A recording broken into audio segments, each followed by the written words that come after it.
Buenos días.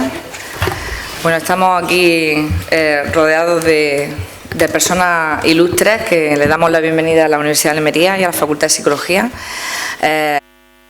de primer nivel para dar unas charlas relativo a las terapias contextuales. Y bueno, yo quiero dar paso a la profesora Francisca López Ríos y al profesor José Manuel García Montes para que los presenten, porque bueno, me han embarcado en que yo presida el acto, pero realmente los organizadores son ellos y simplemente pues estoy encantada de acompañarlos y sobre todo de aprender lo que nos puedan aportar. Muchas gracias. Buenos días a todos los que nos acompañáis esta mañana. Hoy estamos aquí para clausurar la tercera edición del experto en terapias contextuales. Y como para nosotros es un momento de gran importancia después de un año de trabajo intenso y extenso en la formación en este tipo de terapias, pues tenemos el honor de contar en esta universidad con la excusa de la clausura del curso y haciendo extensiva la invitación a alumnos y compañeros de salud mental y con profesorado de nuestra facultad. Tenemos el honor de contar con dos de las personas que han desarrollado a nivel de investigación y a nivel conceptual de forma más precisa, extensa y rigurosa el ámbito de las terapias contextuales en nuestro país. En primer lugar, quiero presentar al profesor Marino Pérez. El profesor Marino Pérez Álvarez nos ha acompañado en numerosas ocasiones en nuestra universidad, en tanto que le reconocemos como posiblemente el intelectual más relevante en el ámbito de la psicopatología y la psicología clínica en nuestro país. Por ello, él es catedrático de la Universidad de Oviedo y en tanto que ha desarrollado en los últimos años, tanto conceptual como empíricamente, diferentes trabajos en relación con este tipo de terapias, queremos que nos dé este avance al que nos tiene ya acostumbrados cada vez que comparte con nosotros su tiempo y su conocimiento. De hecho, la conferencia a la que nos ha propuesto es algo así como avances y críticas de las terapias contextuales o avances de las terapias contextuales, críticas y retos de futuro. Bien, por lo tanto, tenemos una exclusiva. Estamos de alguna manera ya en la primera línea y en la partida de lanzamiento. Yo quiero agradecer a la Facultad de Psicología el amparo y el reconocimiento y la felicitación que nos hace cada año en relación con este tipo de actividades. Encarna Carmona como representante, porque realmente es muy fácil organizar cosas y es muy grato contar con ese apoyo incondicional en todo lo que se nos ocurre, que a veces no son cosas muy convencionales. Eso por un lado, y además también a la Universidad de Almería en su conjunto, a los alumnos y alumnas que habéis puesto vuestra confianza formativa y parte de vuestro futuro profesional en el desarrollo de este curso de experto, a los profesionales, profesores y profesoras que habéis participado como docentes, sin cuyo apoyo, aportación y colaboración y entusiasmo esto tampoco sería posible, y por lo tanto os quiero agradecer a todos vuestra presencia, vuestro apoyo, vuestra confianza, y dar paso al profesor Marino Pérez para que desarrolle esa conferencia como se desarrollaban las conferencias de los grandes, y es con un papel y en un atril como solo él sabe hacer en este momento. Gracias, Marino, cuando tú quieras. Bueno, pues muchas gracias, Paqui, por las palabras, que Dios te las perdone, o al menos que no te las demande por lo que has dicho de mí. Y efectivamente pues voy a hablar ex púlpito, ¿no? Así desde esta tribuna, en este lugar privilegiado, ¿no? Y no quiero empezar sin agradecer a los organizadores y organizadoras de este curso que termina, pues el que me hayan invitado aquí pues a esta charla o esta conferencia de clausura. Yo soy un reincidente en Almería por mucho tiempo y por muchos contextos, y uno de ellos por los que reincido pues es participar también pues en este curso de expertos, ¿no? Y es un honor para mí pues estar aquí diciendo lo que voy a decir en este contexto tan favorable, pero que al mismo tiempo lo tomo yo también como un reto, ¿no? Y bueno, y en esa pues perspectiva pues me voy a mover, ¿no? El reto que yo tengo aquí es estar hablando a expertos en terapias contextuales. Yo mismo no tengo el título de experto, de manera que bueno, pues que es un desafío para mí el decir las cosas a personas que ya están de vuelta de lo que son las terapias contextuales, y no muy a menudo de ida, como ocurre frecuentemente cuando uno habla pues a gente interesada en las terapias contextuales. La gente que está aquí, buena parte de los que han hecho el curso de experto, pues están de vuelta acerca de lo que dan de sí esas terapias, ¿no? Y efectivamente pues el título al que yo voy a responder pues es retos de las terapias contextuales, ¿no? Donde me trato de situar pues digamos, no sé, más allá, por decirlo así, de estas terapias que ya están pues bien establecidas, ¿no? Los retos o desafíos pues a los que tienen que responder pues en adelante, ¿no? Bueno, pues bajo este título pues voy a desarrollar mi exposición, y luego tendremos ocasión de preguntas, comentarios, incluyendo objeciones, ¿no?, a lo que yo diga, ¿no? Bueno, antes de empezar así de forma directa con los retos, pues quiero empezar destacando los méritos que tienen las terapias contextuales en el contexto de la psicología, ¿no? El contexto de la psicología en general, y no solo de la psicología clínica, que es su especialidad, ¿no? Empezando por los méritos que tienen las terapias contextuales en la psicología clínica, pues está en la innovación que aportan, que han aportado y que están aportando en el campo de la psicología clínica, donde yo incluyo también la psiquiatría, ¿no? Digamos que es un campo común. Una de esas grandes aportaciones viene dada por la propia perspectiva contextual que da nombre y santo y seña a estas terapias, ¿no? El énfasis en la perspectiva contextual, que es algo muy característico de los enfoques psicológicos, digamos, no está de más, considerando que buena parte de los enfoques psicológicos, que ninguno diría que no es contextual, no hay ningún enfoque psicológico que se diga de sí mismo que es anti o acontextual, todos lo son de alguna manera, a su manera, pero entonces no está de más enfatizar este punto de vista contextual, porque la inmensa mayoría en realidad pues no lo son en la perspectiva que lo es la terapia contextual, porque suelen ser intrapsíquicos, interioristas, donde el propio contexto, cuando se refieren seguramente al contexto social, al mundo, al ambiente, etcétera, pues está absorbido por las concepciones pues intrapsíquicas que suelen tener, o incluso neurocientíficas, ¿no? Como si ya el mundo estuviera absorbido por el propio cerebro y entonces surgieran de dentro tanto los problemas que tiene la gente como las soluciones. De manera que el énfasis entonces contextual no está de más, porque hace singulares a estas terapias en el conjunto de las terapias psicológicas, ¿no? Y estas terapias contextuales lo son pues de tres maneras.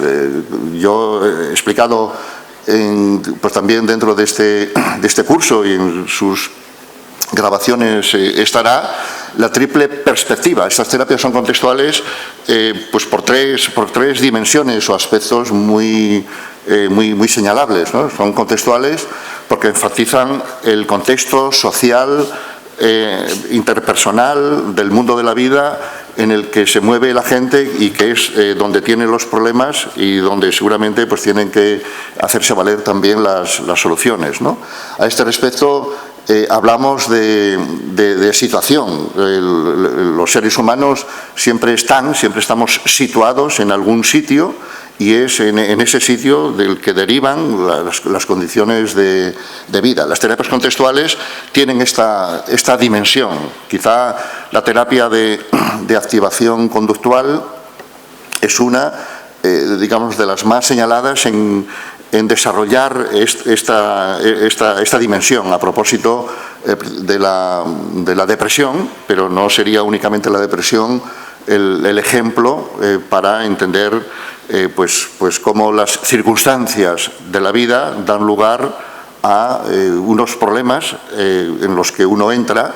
Pero en esta perspectiva, es algo que quizá tendré que todavía que retomar más adelante, esta perspectiva no es trivial en el sentido de enfatizar lo que para los psicólogos es obvio, digamos, el contexto social en el que se da la vida o uno se desvive, ¿no?, cuando también tiene los problemas psicológicos, sino que esta noción de contexto, como lo desarrolla la activación conductual, por ejemplo, es una que nos permite entender que los problemas psicológicos no están ni fuera ni dentro, sino que es uno el que está dentro de una situación.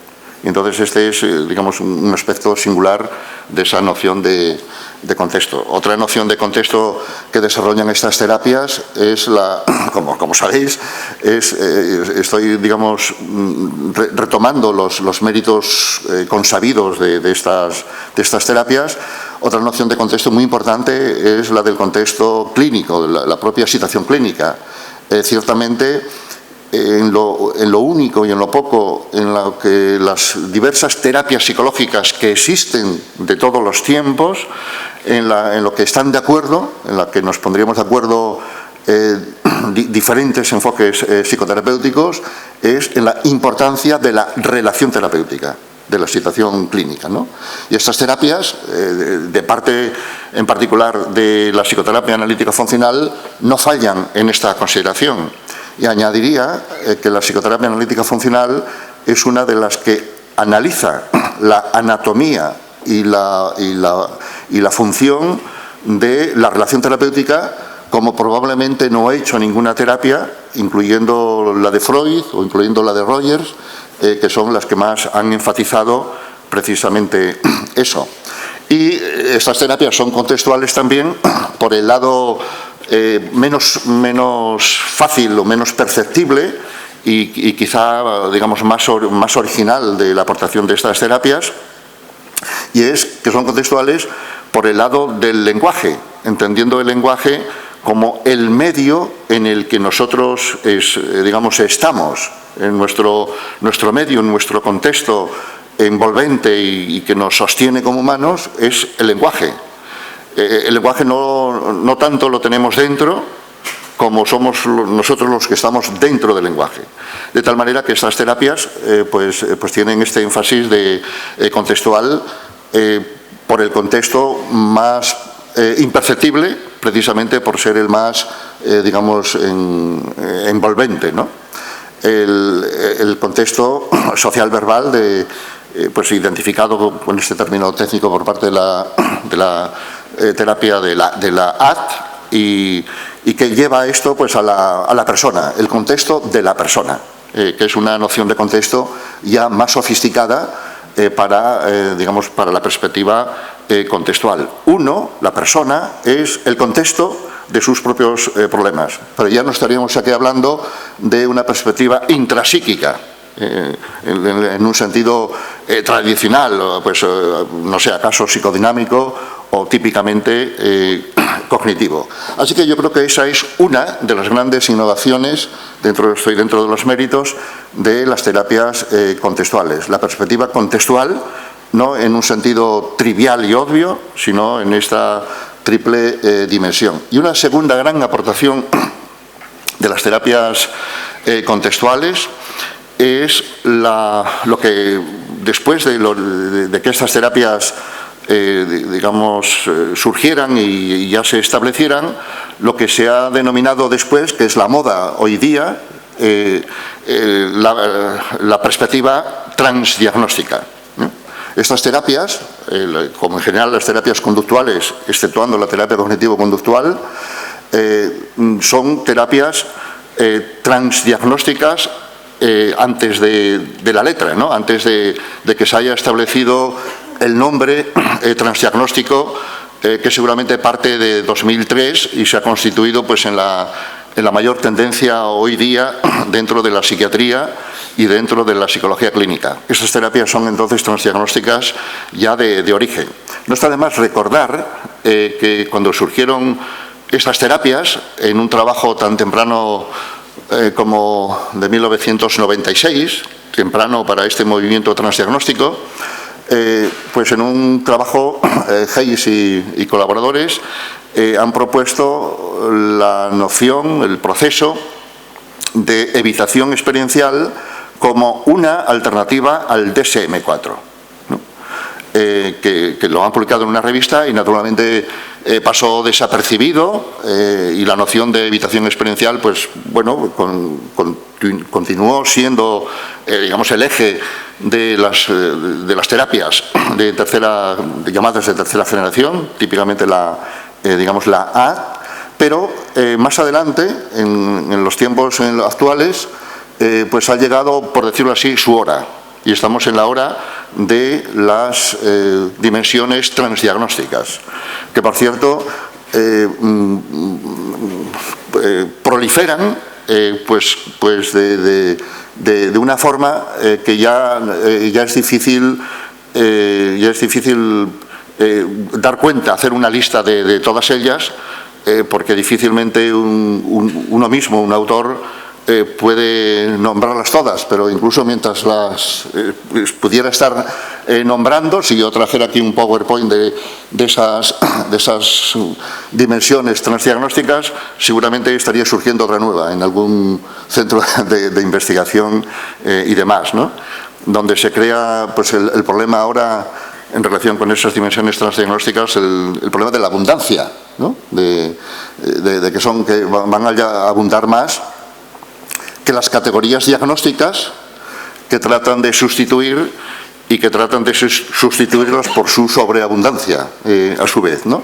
Pues bien, las terapias contextuales son unas, digamos que de origen, de fábrica, por su proceder inherente, pues tienen esta característica transdiagnóstica, que a través de un proceso general, la evitación experiencial en su momento, luego convertida en la noción más general de inflexibilidad psicológica, pues se ha convertido en una, no es la única, en una alternativa transdiagnóstica a todas las topografías clínicas que pueblan o que siguen todavía poblando el mundo clínico, ¿no?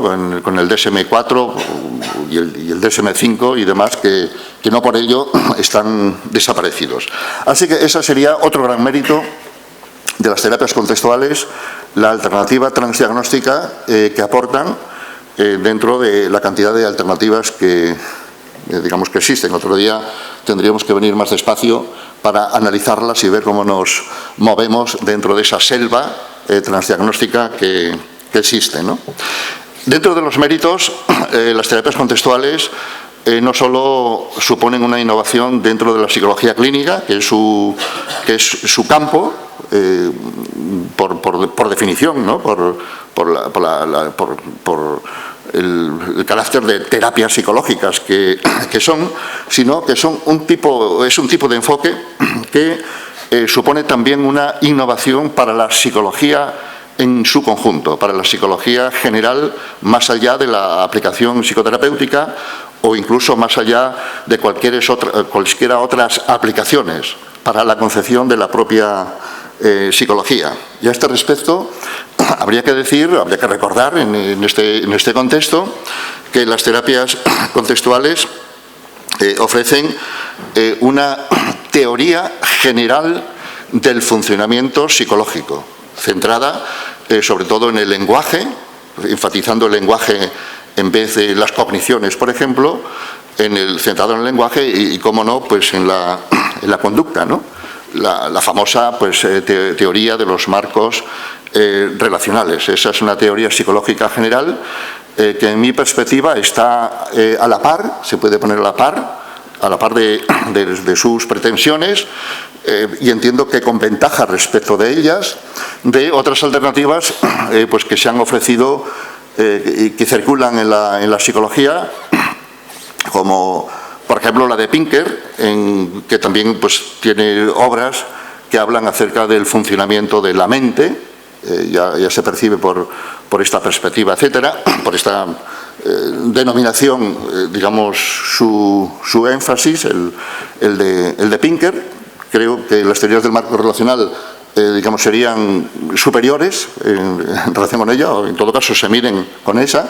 Tendríamos la propuesta de Kahneman en el célebre libro Pensar rápido, pensar lento, pues que siendo un gran libro, una gran aportación, pues no deja, digamos, si la medimos con las teorías del marco relacional, pues también, no sé, quedaría, digamos, limitada a lo que, vamos, a lo que vale, ¿no? Etcétera, ¿no? Habría que medirse de nuevo con Chomsky. Chomsky pasa por ser el que ha eliminado del mapa a Skinner. La principal aportación de Skinner, que seguramente no es la caja de Skinner y las ratas y las palomas, que es una gran aportación, sino la conducta verbal, con aquel célebre comentario que ha hecho Chomsky de conducta verbal, que para muchos haría desaparecer la aportación de Skinner digamos, del mapa, ¿no? Hoy día el que está desapareciendo, aunque vive, es el propio Chomsky, ¿no? Siendo sus propias teorías refutadas por decirlo así de forma, no sé si graciosa, por los Pirajá. Los Pirajá, como recordáis, es una comunidad del Amazonas que fue estudiada de forma muy intensa por los antropólogos, típicamente Daniel Evers, y ha mostrado que tienen un lenguaje que desdice lo que supone Chomsky que caracteriza los lenguajes humanos. De manera que el propio Chomsky está refutado, pues por eso decía, por los Pirajá, una comunidad que por no tener su lenguaje, ya estoy suponiendo aquí un defecto, que quizá lo sea, ¿no? Pero que por no tener, no tiene tiempos de futuro ni tiempos de pasado y se ahorran, precisamente, yo creo que se ahorran todas las neurosis que siempre son preocupaciones digamos, de futuro y demás, ¿no? Bueno, pues entonces en este contexto de las grandes alternativas a la psicología, Pinker, Kahneman, Chomsky,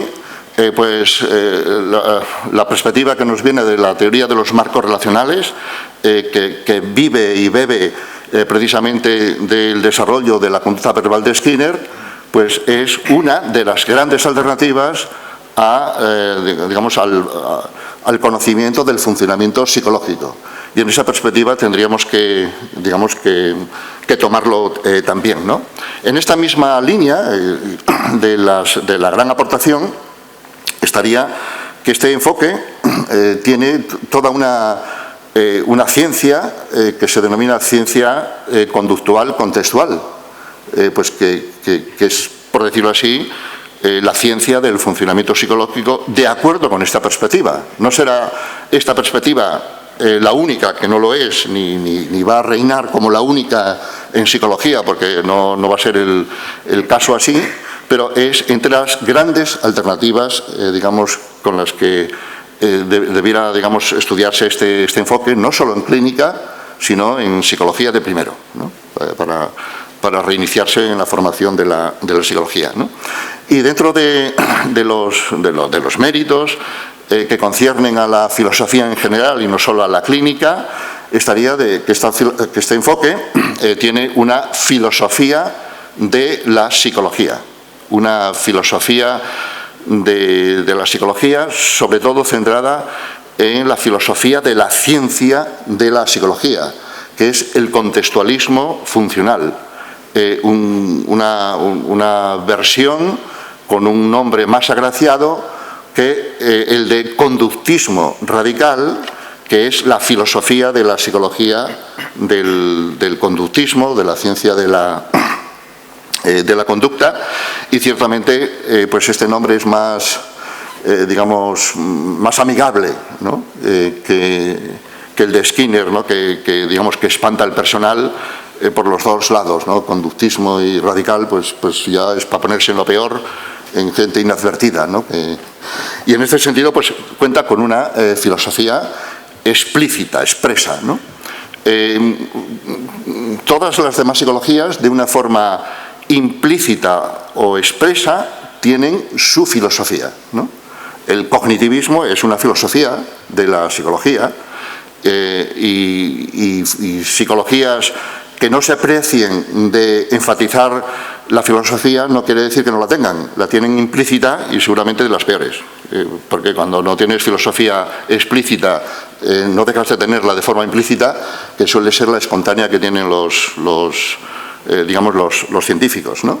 Pues entonces yo pongo en la columna de los méritos el disponer de una filosofía de la ciencia, de la psicología, que se llama contextualismo funcional, que tiene una teoría del funcionamiento psicológico y que tiene una aplicación práctica, por lo que a nosotros nos concierne, la relativa pues a la clínica, ¿no? Las terapias contextuales, ¿no? Sería también hora, después de decir lo anterior, de hablar también de los deméritos, de las limitaciones de las terapias contextuales, teniendo presente o como fondo, como contexto, lo anterior, ¿no? Entre los deméritos, pues podríamos señalar varios. Yo he seleccionado, digamos, unos cuantos, y seguramente no son los únicos, o quizá podrían subsumirse, digamos, en otro más general, etcétera, pero yo he destacado estos, ¿no? Un demérito tiene que ver, siempre están los deméritos en relación con los méritos, ¿no? Un demérito concierne a la misma alternativa transdiagnóstica que he destacado antes como una innovación de la psicología clínica de parte de las terapias contextuales, ¿no? Son transdiagnósticas de naturaleza, de suyo, ofreciendo un concepto general del funcionamiento de la psicopatología, como he dicho y como sabemos, ¿no? Pues bien, todos los que circulamos por el campo de las terapias contextuales habremos observado, espero que con sorpresa, que las terapias contextuales, dentro de su perspectiva transdiagnóstica, no dejan de hablar continuamente de los diagnósticos de siempre. Y entonces encontramos AD aplicada a la ansiedad, AD aplicada a la depresión, AD al trastorno postraumático, AD aplicada a la psicosis. Y así las demás terapias, algunas de las cuales surgieron precisamente en función de un trastorno. La activación conductual ha surgido especializada en la depresión. Luego se extiende a otras, como tantas terapias que se han surgido en relación con la depresión, típicamente la de Beck, y luego se aplican a todas las terapias, ¿no? Quien quiera inventar una terapia, que empiece por la depresión. La depresión es el problema psicológico no solo más común, sino el más agradecido para inventar terapias, ¿no? Y de hecho existen no sé cuántas, pero por lo menos 6 o 7 que tienen probada eficacia, de acuerdo con los rigores metodológicos estándar establecidos, pues para ese problema, ¿no? Entonces la cuestión es, desde nuestro lado, ¿en qué quedamos? ¿Es las terapias contextuales transdiagnósticas o luego al final no lo son porque siguen pues utilizando las categorías diagnósticas que se supone tienen que superar. Ese es, digamos, un demérito que está pendiente de resolver, que no es fácil de resolver seguramente en la perspectiva del propio marco teórico y conceptual y empírico de las terapias contextuales, pero es un demérito dentro de ese gran mérito.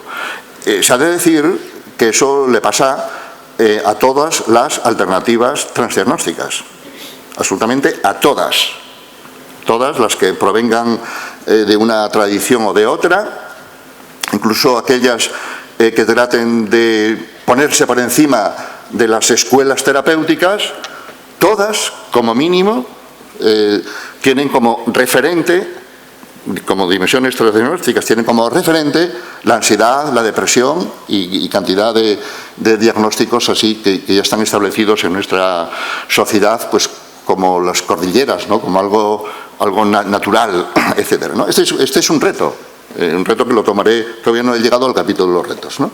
Este sería un reto que tiene esta terapia y todos los enfoques, digamos, transdiagnósticos, ¿no? Y yo, por mi parte, tengo mis alternativas, digamos, etcétera, pero supongo yo que será en otro momento, si es que es hoy, y si no, en otra ocasión que hablemos de ello. Esa sería entonces un demérito. Otro demérito también, en mi perspectiva, está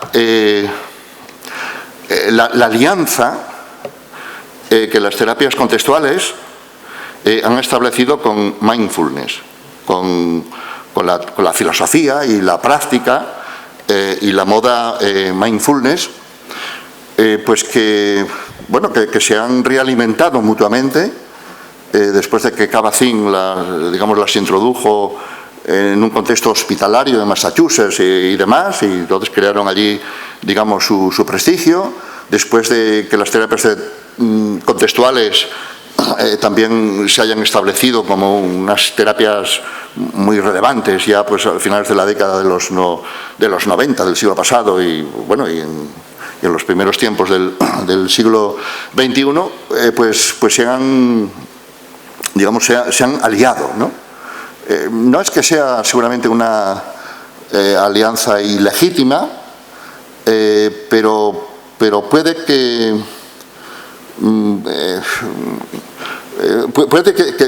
oscurezca o desvirtúe por el lado de las terapias contextuales aspectos característicos de las terapias contextuales. Seguramente la propia noción de aceptación pues es una que podría hacer innecesaria digamos la alianza con mindfulness, con la cantidad de connotaciones y de arrastres, de contextos que arrastra el mindfulness en este contexto, en el contexto de las terapias contextuales. Yo creo que las terapias contextuales se han aliado con mindfulness pues por razones también estratégicas, pragmáticas. Su filosofía, para bien y para mal, es una filosofía típicamente pragmática, de tal manera que en virtud del pragmatismo pues han establecido una alianza pues que ha sido muy útil para implantarse en el mercado, ¿no? Y entonces yo creo que esa es una razón. Quizá otra razón digamos estratégica de seguir adoptando las categorías diagnósticas como siguen adoptándolas es para estar homologados en el mercado, de tal manera que por una razón pragmática digamos se venden o desvirtúan aspectos que podrían digamos enfatizarse o ser más digamos más genuinos, ¿no? Esta sería pues también otro aspecto, ¿no? Bueno, otra cosa, otro aspecto que tendría que empezar por incluirlo en los méritos de las terapias contextuales es el de poner en el primer plano la noción de los valores, ¿no? Tendría que haberlo citado yo y lo hago ahora, digamos, del lado de los méritos. No hay terapia psicológica que no, digamos, concierna, que no trabaje con el tema y el problema de los valores, ¿no? De los valores de los clientes y pacientes, de los problemas psicológicos, de lo que se da en terapia, etcétera. Eso es ineludible. El que pretenda eludirlo, digamos, está incurriendo en un fallo, digamos, a la hora de entender lo que tiene entre manos. No es la única, pero tiene el mérito, este enfoque de las terapias contextuales, de poner en el primer plano, de forma expresa, el tema y el problema de los valores, ¿no? Bueno, pues como estaba en el capítulo de los deméritos, de todos modos, pues quizá estas terapias han utilizado los valores pues también de una forma poco elaborada para la importancia que los valores tienen, no solo en terapia, sino en la vida de la gente, como si acabaran, por decirlo así, de tropezarse con los valores, cuando hay toda una tradición de la filosofía, de la ética, acerca de los valores, que no es un problema solo filosófico.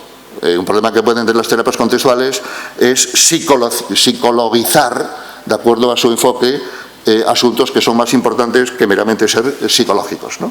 Y así, un demérito, a lo mejor, dentro del mérito de los valores, pues tiene que ver a un cierto uso en tiempos. No sé si seguramente se van corrigiendo. Yo cuando digo esto en ciertos auditorios de enterados, luego pues en las preguntas o comentándolo después, pues me dicen no, que se utilizan los valores como yo pretendo que se utilicen, no de la manera que digamos que yo reprocho a las terapias contextuales. Lo que yo reprocho a las terapias contextuales es el uso de los valores como si fueran elecciones en un catálogo de un supermercado, de tal manera que uno elige los valores. Y muy a menudo uno no elige para nada los valores. Uno está elegido por los valores, diría Nietzsche, a la inversa, ¿no? Uno no elige los valores, o al menos los valores más importantes, que tienen más valor, y hay que tener valor, digamos, para asumirlos, no son unos elegidos en un catálogo. Yo creo que esto también forma parte de ese discurso muy característico de la sociedad actual de que uno elige, se reinventa. Es un discurso, bueno, para los psicólogos es muy bueno, porque eso no soluciona ningún problema, sino que digamos que los aumenta, pero es un discurso muy asumido, ¿no? Entonces, el problema de los valores, pues seguramente no es tampoco una cuestión de elección y que un cuestionario pues los ponga de relieve, sino pues a lo mejor es algo, digamos, que viene dado de una forma objetiva, que te viene dado, y a lo mejor eres tú el que tiene, digamos, que llegar a ser lo que eres, que son los valores, digamos, en los que estás inmerso. Entonces seguramente hay aquí también un aspecto, digamos, de demérito en el uso, así pues a veces muy neoliberal, de catálogo, de consumidor, acerca de los valores, pues que seguramente tienen más valor que ese mismo, ¿no? Estas terapias tienen también, lo he dicho en el capítulo de los méritos, el mérito de tomar la propia persona, el propio sujeto, como contexto dentro del que entender sus problemas. Sin embargo, estas terapias tampoco tienen una noción tan elaborada, tan potente, de la noción de persona o de sujeto, como para, digamos, sostener la importancia que la noción de persona tiene en su funcionamiento, ¿no? Por supuesto que tienen una noción de persona y de sujeto pues que sirve para, digamos, para la práctica, da juego, la noción de sujeto como contexto y como contenido, el de yo a mí, todo eso está bien y está dentro del capítulo de los méritos, ¿no? Pero seguramente la noción de persona pues requeriría, digamos, a lo mejor una mayor elaboración que meramente también reducirla pues a unos esquemas psicológicos, ¿no? Pues no sé, muchos registros tiene la noción de persona, que tampoco estoy diciendo que tenga que empezarse de nuevo. elaborar una teoría de persona más potente que la que tienen, no sería algo para empezar de nuevo, sino eso digamos, está desarrollado en la literatura, particularmente en la filosofía, que es de donde parte, también de la sociología y de la antropología. Entonces también se trataría, en este caso, de mirar qué nociones de persona existen en la tradición que pudieran ser más coherentes en relación precisamente con la noción de persona que está en juego aquí, ¿no? Pues seguramente esto también habría que verlo. Cierta noción sobre el cuerpo, la relación que uno tiene con su cuerpo, digamos, la doble manera de dársenos el cuerpo a los humanos, como el cuerpo como sujeto, como cuerpo vivido, y el cuerpo como objeto. Todo eso está muy establecido en la literatura, es muy importante en terapia, es una manera, digamos, imprescindible de entender el cuerpo sin caer en los dualismos mente-cuerpo, cerebro-cuerpo, cuerpo-mundo, etcétera. Entonces que no hay que inventarla, sino acaso, y tampoco está nunca desarrollado de forma acabada, sino que seguramente la perspectiva contextual le podría dar, digamos, nuevos contextos, pero debiera también retomarla de donde esté. Bueno, otro demérito que yo observo en los méritos de las terapias contextuales es o concierne a la noción de ciencia, ¿no? La ciencia de las terapias contextuales es la ciencia conductual contextual, por ese nombre, con su filosofía, su teoría del funcionamiento, sus paradigmas experimentales. Todo esto es consabido aquí. Y le pasa aquí, esto lo voy a decir, es muy discutible, todo es discutible, pero esto está más discutido que lo anterior, etcétera, ¿no? Esto que le pasa, que yo voy a decir que le pasa a la ciencia conductual contextual, le pasa a todos los conductistas digamos, de nombre y de renombre, ¿no? Empezando por Catania, empezando por Ribes, o siguiendo por Ribes, Zoilo, todos los autores que se mueven en la perspectiva conductista radical, skinneriana, etcétera, etcétera, ¿no? Y que para ellos es ya innegociable, es un dogma que ni siquiera, digamos, se discute, y es el de considerar la ciencia de la conducta, en este caso la ciencia de la conductual contextual, como una ciencia natural, a imagen y semejanza de las ciencias naturales, típicamente la física y la biología, y natural también a cuenta de que los fenómenos conductuales pues son prolongaciones o derivaciones pues de la biología, con esos triples contextos filogenético, ontogenético y bueno, y también el cultural, que por cierto a Skinner no sé, Skinner también por supuesto sostendría que la ciencia suya es una ciencia natural, pero Skinner es seguramente más sofisticado todavía que, digamos, que estas derivaciones. Bueno, esa sería entonces una objeción que yo diría a mis colegas y formando parte de esa tradición, no es un reproche desde fuera, ¿no? desde otra psicología o desde fuera de la psicología, el que consideren su propia ciencia como ciencia natural, ¿no? Y desde luego, en mi perspectiva, no es una ciencia nada natural, ni puede serlo por la propia naturaleza de los fenómenos que tienen entre manos, etcétera, etcétera, ¿no?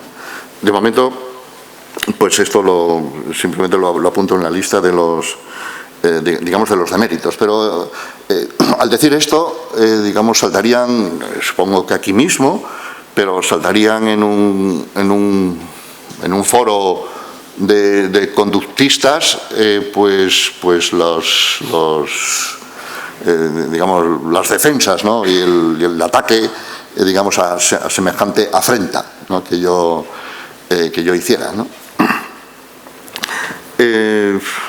Bueno, en relación, el último demérito que citaré concierne a la propia filosofía.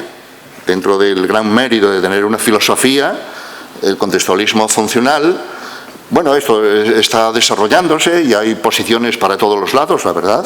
O sea, que no hay tanta unanimidad como quizá en considerar la ciencia de la conducta como una ciencia natural, etcétera. Pero dentro del contextualismo funcional, pues efectivamente es una filosofía y una filosofía que tiene su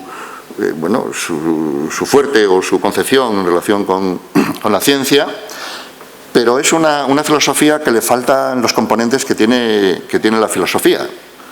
Entre ellos, pues una ontología, una epistemología o teoría del conocimiento, etcétera, una concepción de la ética, la estética también, etcétera, que no sean, por decirlo así, ad hoc, o sea, que no sean, digamos, nada construidas desde dentro de la propia psicología y que puedan servir para andar por casa, que no es poco, pero que acaso no sea más que eso, ¿no?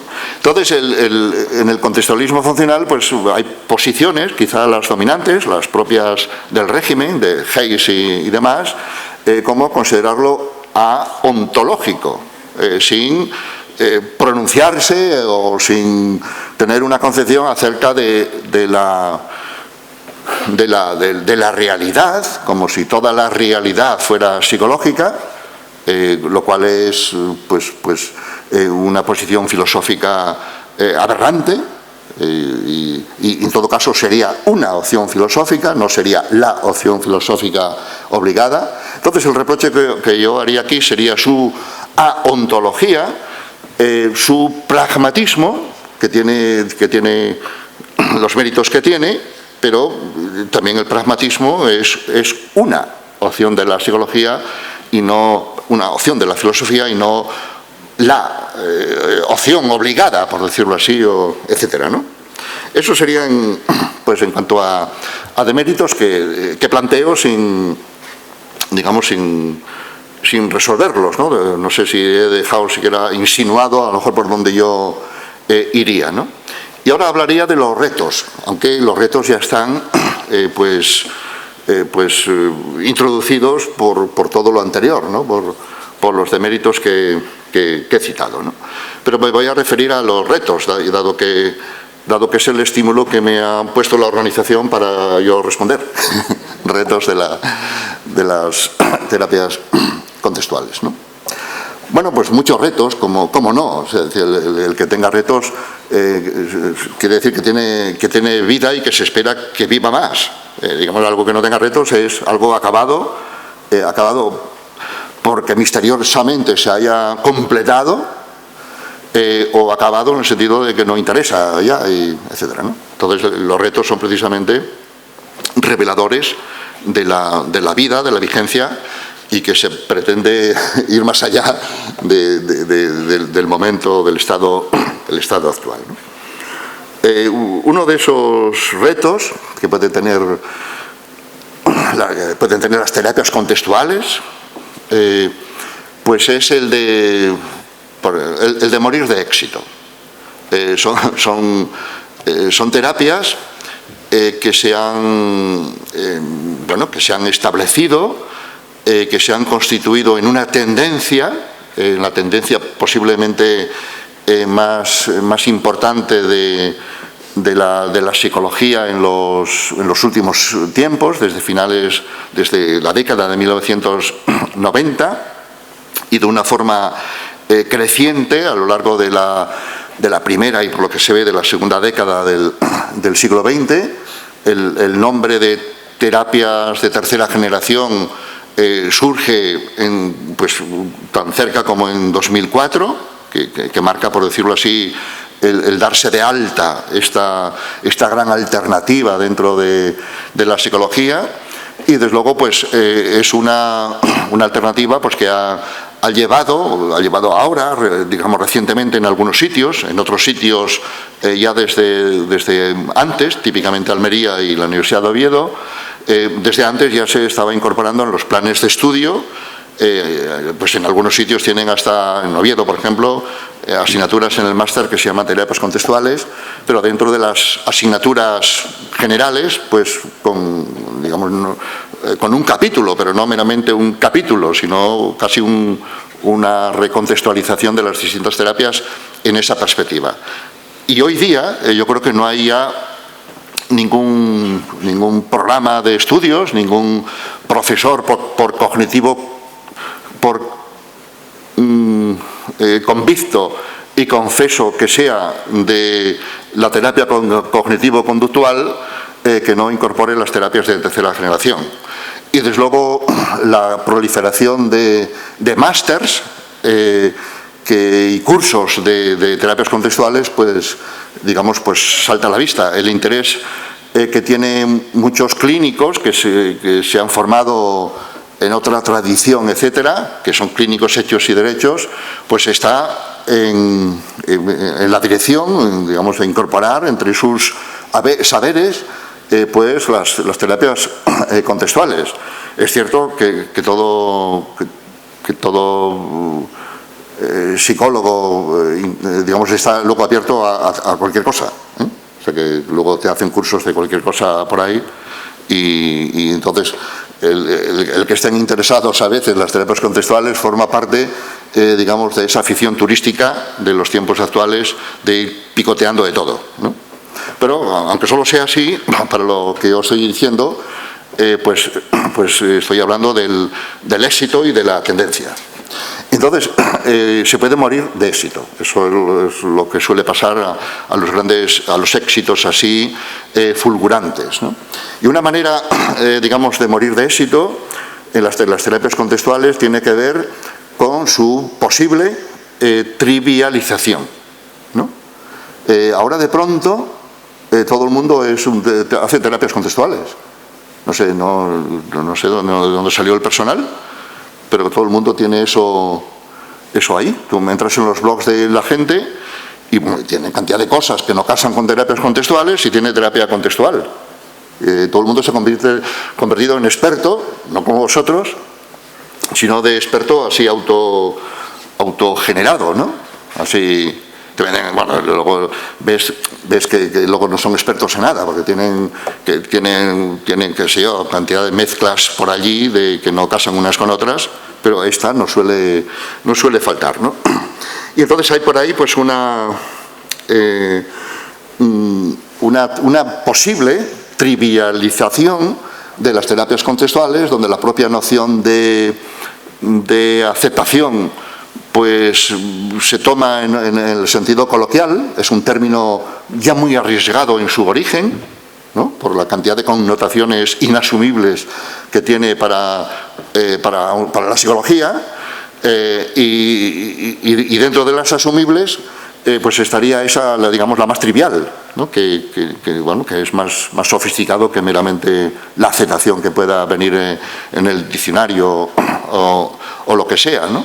Y esta trivialización a veces está promovida por los propios autores y fundadores de las terapias, ¿no? que escriben libros, pues a veces digamos, de divulgación, que está bien, es muy complicado escribir libros de divulgación, escribir libros académicos es seguramente más fácil, pero que, digamos, que dentro de esa incluso necesidad de divulgación, pues a veces va pues el desperdiciar lo que divulgas, ¿no? Así, ese es un peligro que se puede tener, ¿no? Cuando las terapias contextuales, más allá de su trivialización y que supuestamente todo el mundo las pueda adoptar, como se dice hoy día, como una herramienta más, eso quiere decir que no se ha entendido nada. Porque las terapias contextuales suponen una manera distinta de pensar acerca de los problemas clínicos y muy a menudo completamente distinta del sentido común y distinta de la mayoría de las terapias psicológicas, típicamente la cognitivo-conductual. Entonces, ¿cómo puedes adoptarla porque es una manera completamente distinta de pensar, incluso paradójica respecto de la lógica común en los contextos médicos, que es la que tiene la gente, es la del médico. Y es casi por defecto, además de defectuosa, pues esa es la manera de pensar que tiene, que tiene la gente, que es un problema con el que se topa el psicólogo y en particular uno, etcétera, ¿no? Entonces, bueno, pues esa trivialización pues puede desdecir de esa radical manera distinta de pensar acerca de los problemas clínicos. No sé, pues algo tendríamos que hacer los formados en terapias contextuales para no caer o no incurrir en eso, sin a la vez dejar las terapias contextuales en un espacio de sabios, ¿no? Que no se divulgue, ¿no? Entonces, aquí, digamos, la divulgación, pues tiene un paso, o ya dio el paso, de la vulgarización. Y eso entonces es morir de éxito. Ese sería el asunto, ¿no? Otro reto que tienen las terapias contextuales, que son plurales, que tienen orígenes distintos dentro del mismo paraguas, más que del mismo paraguas, dentro de la misma raíz, que no es otra que el conductismo radical de Skinner, pues son terapias de orígenes distintas, digamos, ha surgido en relación con problemas distintos, por equipos de investigadores de distintos sitios, etcétera, etcétera, y luego se les ha puesto el rótulo, el paraguas, de terapias de tercera generación de nueva ola en 2004. Pero dentro de las terapias contextuales, en plural, hay diversas terapias, ¿no?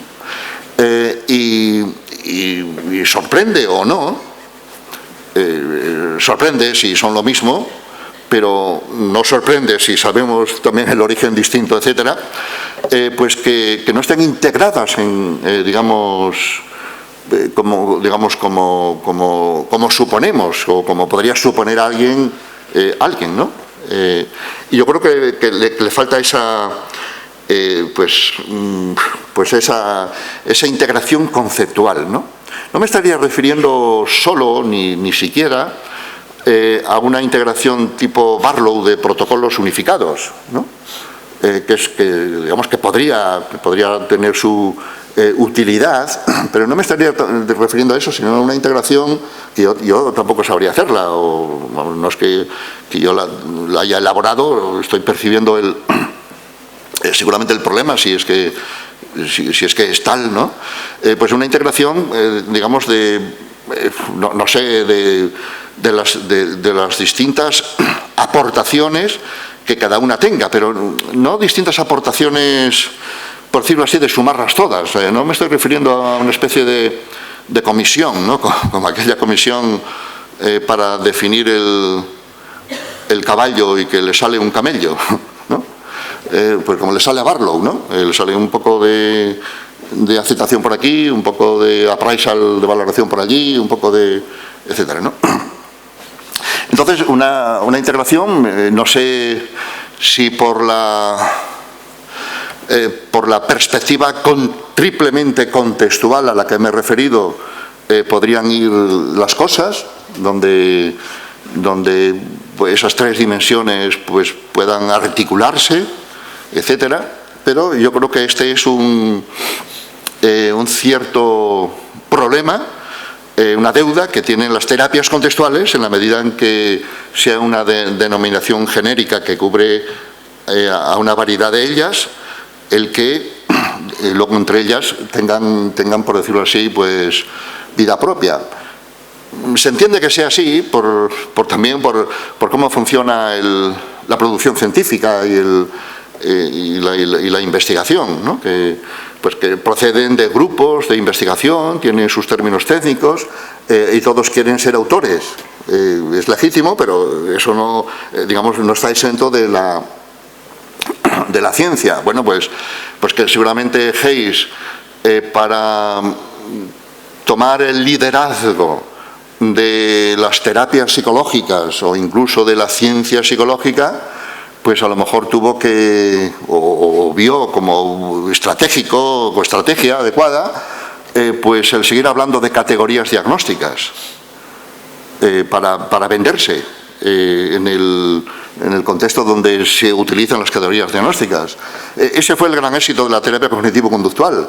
La terapia cognitivo-conductual también murió de éxito.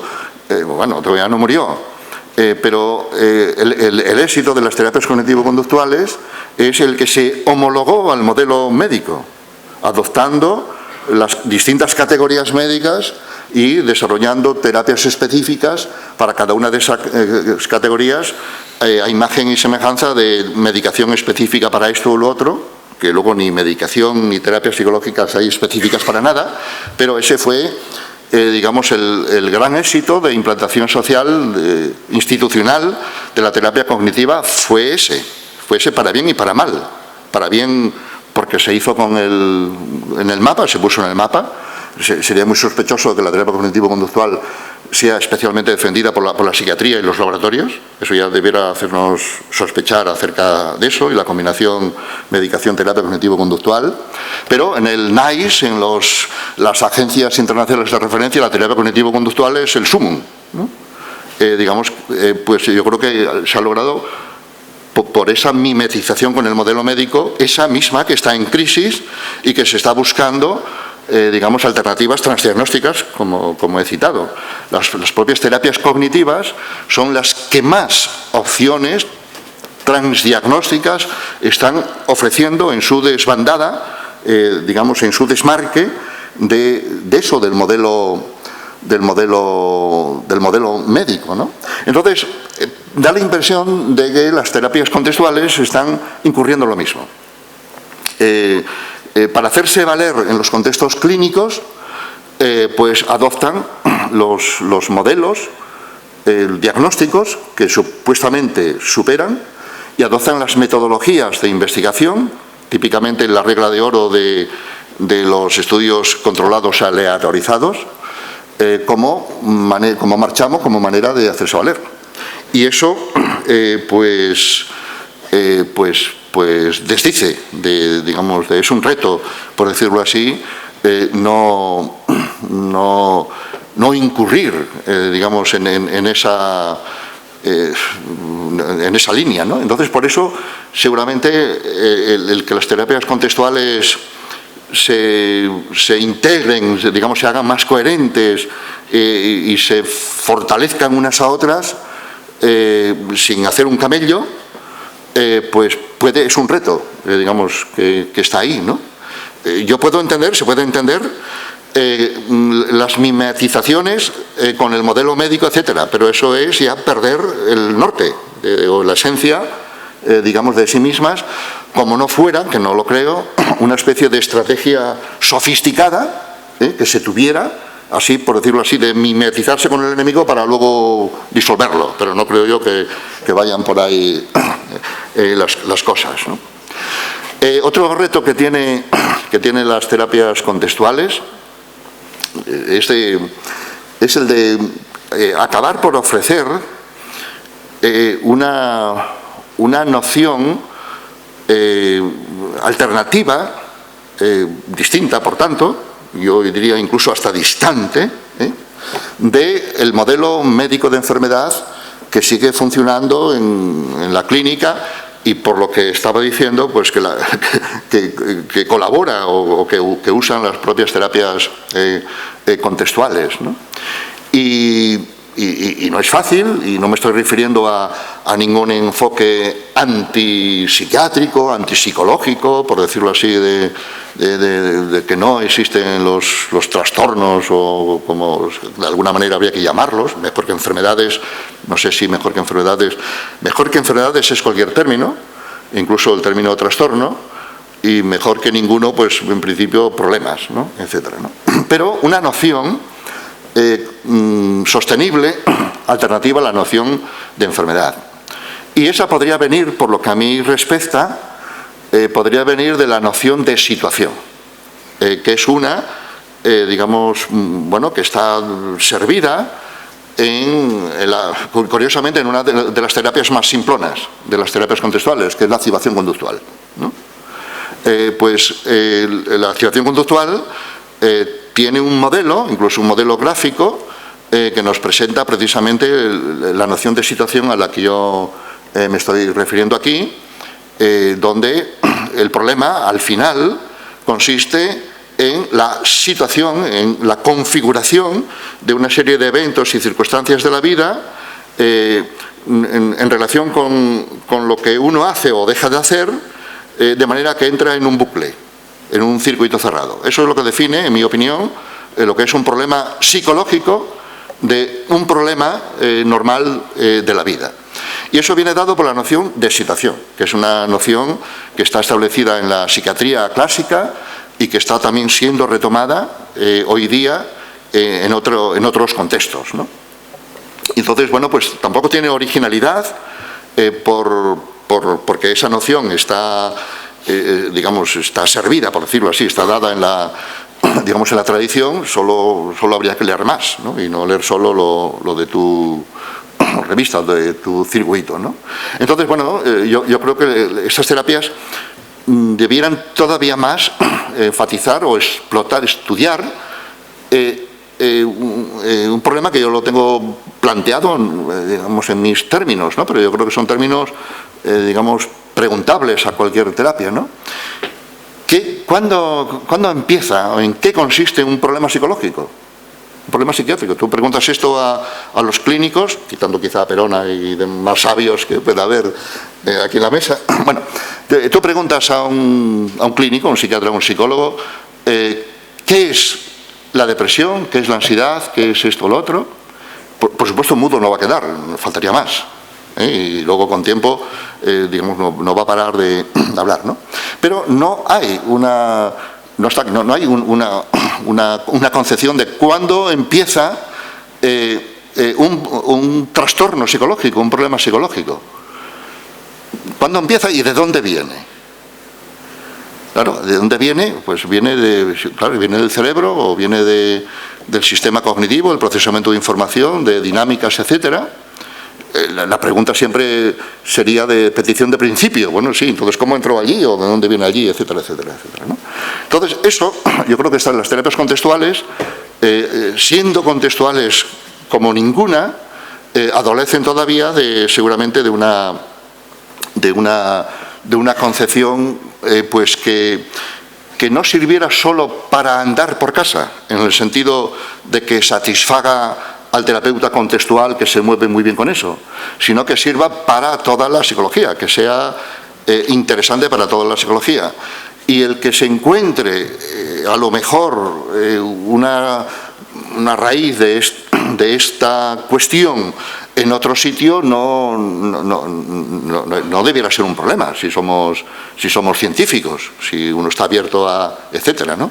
Esta sería un poco. Bueno, la noción de situación sería una que yo ofrecería como explotable, como más explotable aún que lo que viene dado en la activación conductual, ¿no? Bueno, para ir terminando, pues la filosofía de las terapias contextuales, el contextualismo funcional, ya he hecho antes el elogio, y no está de más todavía insistir en él, de tener una filosofía explícita de la psicología, del tipo de ciencia que sería la psicología, y además que sea esa filosofía. O sea, no es cuestión de hay que tener una filosofía, no, como decir, no, es que hay que tener alguna religión, no. La cuestión es qué religión, qué filosofía tener, ¿no? En ese sentido, el contextualismo funcional es una, efectivamente, muy relevante y muy pertinente, etcétera, ¿no? Pero corre el riesgo de que sea, o tiene la limitación, pues de ser una filosofía, pues también local, ¿no? O sea, que, digamos, aplicable, surgida y aplicable en la zona de las terapias contextuales. Entonces, ni filosofía es. porque si algo caracteriza a la filosofía no es el ser local, sino el contraponer y el estar en un mapa de distintos conceptos. La psicología brota del choque de conceptos, trabaja con ideas generales y surgen los problemas filosóficos, surgen precisamente pues para el caso de la pluralidad de ciencias que existen. Bueno, sería inadmisible esa concepción vulgar que suele tener la gente, incluyendo científicos y divulgadores, algunos que hasta predican por la radio, por los medios, etcétera, el de considerar que la filosofía es la madre de las ciencias, ¿no? Es como el árbol de la que han brotado las distintas ciencias. Eso es impresentable y completamente, digamos, insostenible. Es una discusión que ya, por lo que veo, no se ha superado, pero que, vamos, que es en tiempos, ¿no? La filosofía no se excusa porque se ha, digamos, convertido en las distintas ciencias, sino que resurge en nuestros tiempos actuales, como surgió en su día, resurge precisamente por la pluralidad de ciencias y de perspectivas y de cosas que no encajan unas con otras. Eso es lo que hace necesaria precisamente la filosofía. Entonces, por tanto, una filosofía que sea local, que sea la mía con la que yo me muevo, pues ni filosofía es al final. Esto es lo que está diciendo, ¿no? Entonces, la filosofía contextual, pues seguramente tendría que también contraponerse y a la vez articularse con otras filosofías, contraponerse con otras filosofías con las que, en fin, estaría en las antípodas, si es el caso, y articularse con otras filosofías con las que, sin embargo, es afín, ¿no? Y por lo que a mí respecta, citaría la afinidad, una afinidad, los que estén formados en la tradición conductista no debe sorprenderles porque esta está de alguna manera ya en la literatura, aunque no esté de moda, pero hay la afinidad el conductismo, el contextualismo funcional, en este caso, si quieres, tendría con la fenomenología y con el existencialismo, que para empezar serían de las pocas teorías o doctrinas filosóficas que son radicalmente adualistas, como pretende serlo el conductismo radical o el contextualismo funcional. Y da la casualidad, además, que la fenomenología y el existencialismo son unas filosofías que sirven, que son fundamentales, en mi opinión, para entender los problemas clínicos, antes de convertirlos en meras enfermedades de síntomas derivados de averías cognitivas, neurocientíficas de algún tipo, ¿no? Entonces yo creo que el contextualismo funcional debe establecer alianzas con filosofías afines, aunque pudiera parecerles que ni siquiera hay afinidad, pero aquí la afinidad es constitutiva, esencial, no de que tengo amigos, digamos, en la otra filosofía, sino de la esencia, por decirlo así, de esa filosofía, ¿no? Y seguramente la filosofía de la psicología, toda filosofía de la psicología, y por lo tanto esta también, debe tener su ontología o su fondo filosófico, para no caer en lo que fácilmente pueden caer los psicólogos, y tanto más cuanto más seducidos estén por su propia psicología, ¿no? Al punto que les lleve a considerar de que todo es psicología. Cuando si todo es psicología, pues está la señal de que no puede ser. No todo es psicología.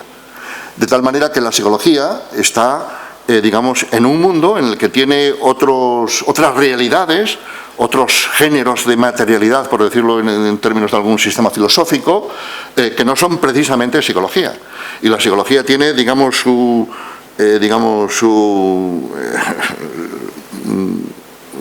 espacio, su articulación dentro de cosas que no son psicología, porque son otro tipo de cosas, porque son la biología, por un lado, si quieres, y por otro lado es la cultura o las instituciones históricas e institucionales, etcétera, que no son psicología, etcétera. Ni siquiera todo el comportamiento humano es psicológico. Toda la conducta que pudiéramos definir como conducta, comportamiento, no todo comportamiento o conducta es psicológica. Cantor lo vio en su día. Pues puede haber conducta, no sé, biológica o reactiva o genérica de los organismos, ¿no? Ni siquiera el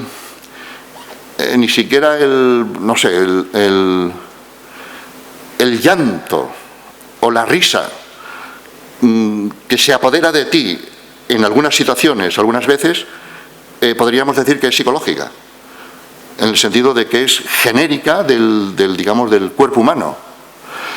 Y por otro lado, por el lado institucional en el que se mueven los seres humanos, en el que se dan las conductas, etcétera, pues hay muchos comportamientos que pudiéramos definir en su topografía como conductas, comportamientos,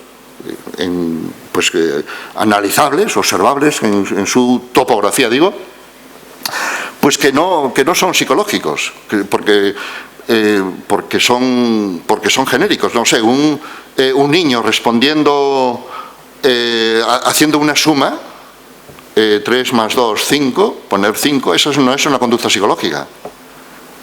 Es una conducta, digamos, genérica, obligada por la objetividad de la matemática y de la todo niño tiene que poner 5, ahí, si está sumando. Ahora sí, claro, si tú analizas cómo dibujó el 5 o no sé qué, pues igual te sale lo psicológico de lo no psicológico, ¿no? Entonces, la conducta de los científicos está muy mezclada y es inseparable, efectivamente, de los aspectos sociales y psicológicos. Pero las operaciones de los científicos no son psicológicas. Pues ese científico puede ser sustituido por otro científico mañana o en el turno de la tarde o 30 años después. Entonces, una psicología tiene que tener, yo creo que un trasfondo de una filosofía que sea, y ya lo digo con los términos adecuados, que sea pluralista.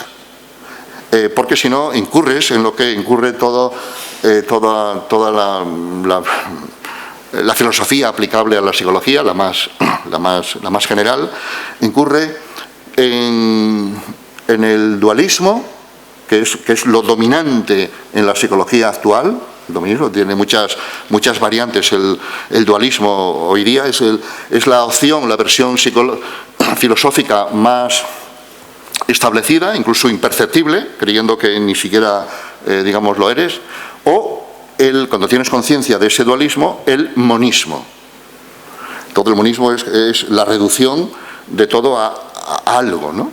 Y eso es también otra opción, así pues, que te lleva a la filosofía a niveles presocráticos, ¿no? A niveles presocráticos donde se reduce todo a Tales a agua, Heráclito al fuego, etcétera, ¿no? Una filosofía, por decirlo así, presocrática, primitiva, vamos a decirlo así, sin siquiera la sofisticación de los presocráticos. Muy a menudo el contextualismo funcional es monista, también en el sentido declarado, además, etcétera, ¿no? Entonces, la alternativa es la que ya ofreció, debiera leerse más a menudo, o incluso empezarse los cursos por ahí, los cursos de psicología, por William James. William James ya advirtió a principios del siglo XX acerca de la alternativa al dualismo y al monismo en el que estaba incurriendo la psicología y a lo que parece, digamos, ha continuado todavía en esa línea. Y la alternativa es el pluralismo. El pluralismo. Donde habría que hablar de una pluralidad de materialidades, de realidades heterogéneas, que no todas se reducen unas con otras y no todas están relacionadas con todas, porque si todo estuviera relacionado con todo, nada habría, nada se sabría, que son las típicas filosofías también que pululan por ahí, por los cursos de estos que captan la imaginación incluso hasta de los psicólogos, etcétera, etcétera, ¿no? Y dentro, y estoy terminando, no cunda el pánico, que no voy a continuar por ahí, por ese lado, y dentro de este pluralismo filosófico del que nos advirtiera James en su libro Un universo pluralista, pues yo destacaría una filosofía del materialismo filosófico en el que yo me gusta moverme, no porque tenga yo ningún gusto de me gusta, sino por su potencia, y por su potencia, pues no sé, calibrada, por ejemplo, frente a Popper. Popper tiene una filosofía muy interesante en esta perspectiva, pluralista, en su importantísimo libro el yo y el cerebro, el yo y el cerebro, Connectlex, ¿no? Entonces allí desarrolla una ontología tripartita de 3 partes, lo que él llama el célebre mundo 1, mundo 2 y mundo 3. El mundo 2 sería el psicológico, mundo 3 el del organismo, el de la biología, el de la física, no solo el organismo, sino el de las cosas físicas, etcétera. Y el mundo 3 sería el de las realidades abstractas, las matemáticas, las instituciones culturales, etcétera, ¿no? Pues en contraposición con Popper, que es una buena opción, sería mejor que ninguna otra, sería mejor que no tener ninguna, pues la filosofía materialista de Gustavo Bueno, pues sería una, digamos, que yo la tengo confrontada con la de Popper como eso no me gusta por decirlo, digamos, en términos de estos de turista de hoy día, sino digamos de los fundamentos, digamos, que permite. De tal manera que entonces estaríamos ahí situando la psicología en el espacio del mundo y de la realidad, sin reducir todo a la psicología, y estaríamos también viendo qué tipo de ciencia, qué tipo de conocimiento, qué tipo de ciencia sería la característica de la psicología. Y con esto respondería a esa objeción que he puesto antes, a ese marchamo que tienen todos mis colegas, los conductistas,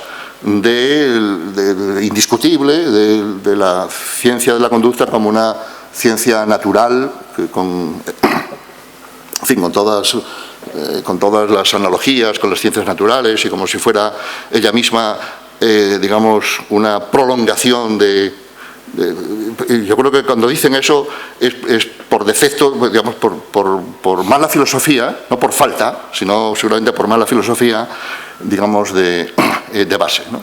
Y desde luego la psicología, dentro de su pluralidad y dando a la ciencia cognitiva, a la ciencia conductual contextual, digamos, primacía por el contexto en el que estamos aquí, pues no por eso, por ser una ciencia conductual contextual, dejaría de ser, y esa es la respuesta que yo daría, una ciencia, tiene varios nombres, algunos muy más aceptables y otros repugnantes para los psicólogos, pues sería una ciencia humana, una ciencia social, una ciencia cultural en tiempos, una ciencia del espíritu. Esto sería lo que insultaría a los psicólogos, ¿no? Aunque el espíritu aquí se refiere al espíritu objetivo, no a ningún espíritu espiritual de ningún tipo, etcétera, ¿no? O ciencia conductual, que es un nombre establecido también, ¿no?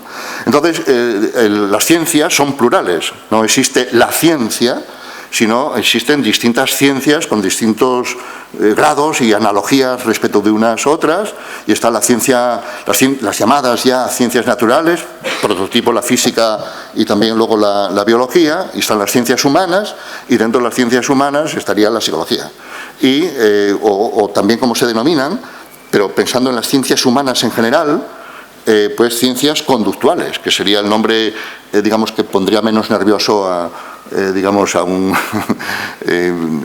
alguien que al que se le estuviera sacando su ciencia de la ciencia natural para otro lugar. Bueno, pues si se lo ponemos como ciencia conductual, pues quedaría homologado. Y eso yo creo que también yo, como alguien interesado en las terapias contextuales, tengo asumido, tengo elaborado, o por decirlo así, tengo pensado, no estoy improvisando a este respecto, acerca de que la ciencia conductual, como toda ciencia psicológica, es una ciencia humana, conductual, cultural, como quieras decirlo, puedes decirlo de varias maneras, distinta, de hecho muy distinta a la ciencia natural.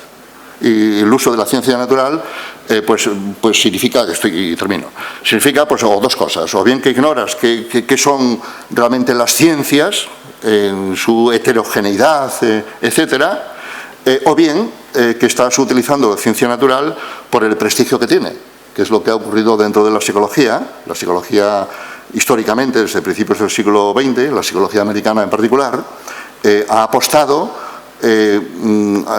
por considerar a la psicología como una ciencia natural en analogía y por el prestigio, que tienen las ciencias naturales, el prestigio institucional, etcétera, etcétera. Y ahora se están viendo, por un lado, los problemas, a que ha llevado eso, y por otro lado, están hoy día resurgiendo las alternativas que han quedado, por decirlo así, marginadas. Y yo creo que una ciencia, una disciplina aplicada que se apellida contextual, pues merece una ciencia, este sería otro nombre bueno, una ciencia contextual.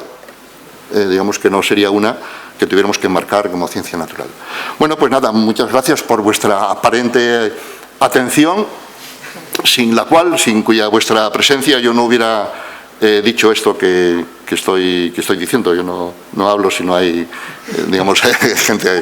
gente ahí que esté aparentemente escuchando y atendiendo y entendiendo lo que digo. Pues nada, muchas gracias. Yo quedo hasta donde el tiempo lo permita a disposición para preguntas, comentarios y objeciones. Muchas gracias.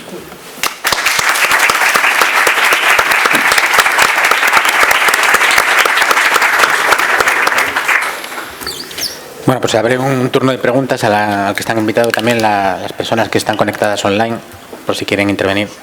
Pueden hacerlo a través del chat, ¿no?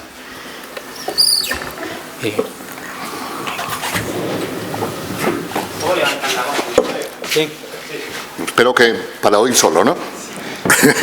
En primer lugar, agradecer la posición que tienes crítica, pero constructiva, que a veces parece que está desligado y para nada. Ya en relación a uno de los deméritos que has hablado de las terapias contextuales, que es el que a lo mejor la esencia de lo que es más humano pues se queda un poco más corto, te referías al yo, ¿no? A observarse a sí mismo. ¿Por qué piensas que no se está desarrollando más? Si hay algo que está bloqueando esa dirección, ¿no? Desde terapias contextuales, y si hay alguna aproximación que esté atrapando mejor ese fenómeno de lo que se está haciendo ahora mismo el contextualismo. Ya, pues bueno, pues yo creo que la propia concepción que tiene la terapia contextual, que yo la saludo como una concepción seguramente mejor que otras que existen dentro de la psicología, que a lo mejor también serían insuficientes, esa concepción seguramente está muy deudora de su propio origen, del origen de la teoría de los marcos relacionales, en el estudio del lenguaje con paradigmas experimentales muy sólidos pero muy elementales, relaciones de equivalencia, transformación, todo eso está bien, pero seguramente esos paradigmas limitan, su aplicación a otras cosas más complejas, como serían las del yo o la de la persona. Y entonces yo creo que puede haber ahí una limitación. En realidad, el uso que hace la terapia contextual de la noción de yo como contexto, yo como contenido, que sirve para andar por casa y sirve en la práctica clínica, Yo estoy poniéndome un poco más allá de eso, pero no estoy refutando eso. Digamos, se sitúa, no han inventado nada tampoco, se sitúa en el doble pronombre del yo que existe en la mayor parte de los lenguajes. El yo, la noción de yo-mí, el yo como contexto y el mí, etcétera, ¿no? Bueno, pues eso viene de George Smith, pues en su libro importantísimo, que fueron apuntes tomados de sus estudiantes, un libro clásico, no recuerdo cómo se titula, Yo, Espíritu y Sociedad, que se subtitula Conductismo Social, de esta obra de Smith. Bueno, entonces a lo mejor en esa tradición de Smith podemos encontrar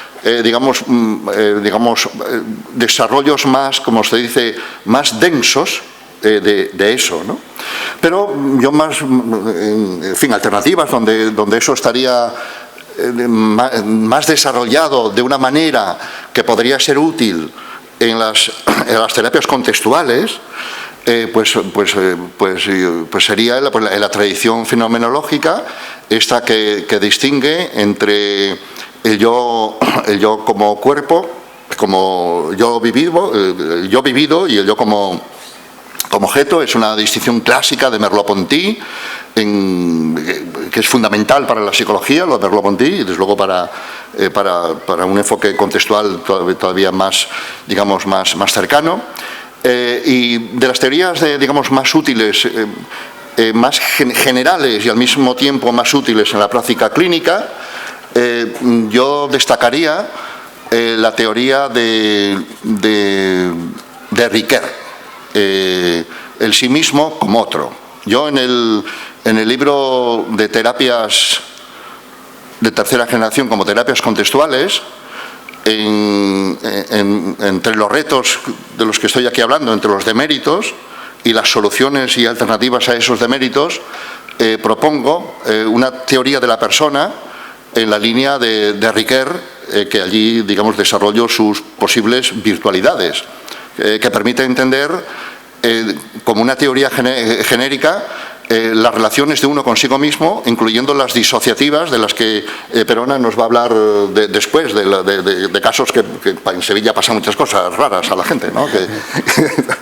De manera que la teoría de Ricoeur, que es muy aristotélica por lo demás, etcétera, pues sería una que podría ser muy útil a un terapeuta contextual y a un clínico en general, para tener una teoría de la persona dentro de la que entender las alteraciones de la persona, dentro de la persona como contexto de sus propias alteraciones, ¿no? Por aquí iría la cosa.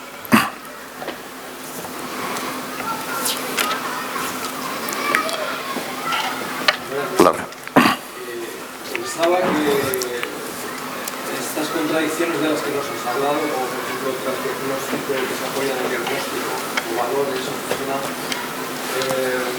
tienen un poco su raíz en la dificultad que tenemos para pasar de una ciencia del objeto a una ciencia del sujeto. Y en cierto modo la ciencia lleva haciendo, digamos, ese esfuerzo desde hace mucho tiempo. Por ejemplo, podríamos poner varios casos. La psicología de la Gestalt como una búsqueda implícita del sujeto, o por ejemplo la teoría general de sistemas, buscando al sujeto a través de la autorregulación, o incluso más abstractamente el paso de la matemática lineal a la fractal, ¿no? Que me parece que son como intentos de búsqueda de un sujeto en vez de un objeto, ¿no? Entonces me parece como que de alguna manera nosotros intentamos mirar hacia el sujeto, pero en mente tenemos el objeto. En el contexto, nos movemos en un contexto de objetos y no podemos resolver la contradicción, ¿no?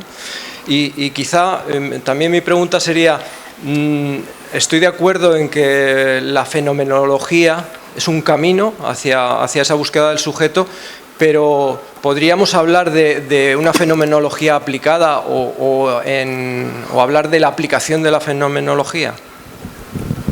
Bueno, pues nada, sí, son cuestiones de fondo que rondan esta problemática, ¿no? O sea, tanto el que exista esa problemática, que se debe a lo que tú apuntas, como acaso la posible salida, o no sé si solución, ¿no?, a ella, ¿no? Bueno, pues aquí la cuestión de fondo es que la psicología es una ciencia conductual, humana, etcétera, etcétera, una ciencia muy complicada, muy particular, en la que